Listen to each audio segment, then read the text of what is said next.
Hello kids! In Environment Studies of class 5th, today we will do chapter number 14, Insectivorous Plants. So, let's start. On Sunday, Rakesh and his sister Pooja went for a walk with their father in a garden. Beautiful flowers had blossomed in the garden. Colorful butterflies, bees, and many other insects were flying in the air. An insect sitting on a small plant was eating its leaves. Suddenly, a chameleon attacked and ate the insect by rolling it into its long tongue. Rakesh saw it surprisingly. He asked his father about that incident, and his father explained that it is the law of nature that one animal eats other and in turn it is eaten by some other. This is known as a food chain.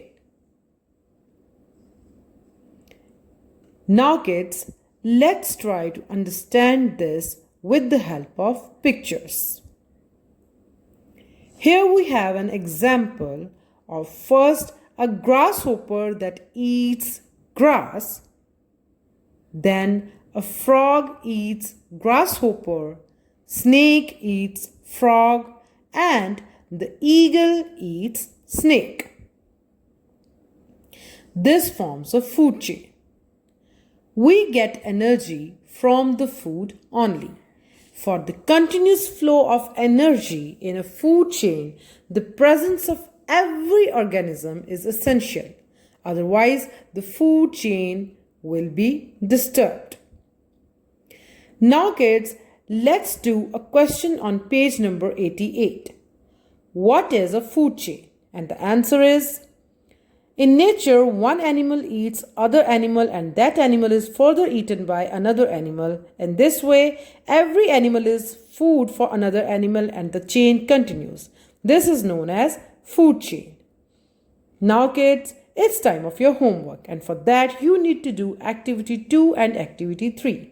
For activity 2, you need to observe carefully the organisms present around you and make a food chain on the basis of their relations of eating others and being eaten up. And for activity 3, you need to write that what will happen to other organisms of food chain if one organism in a food chain disappears. Discuss in the class and write in the space given below in your textbook.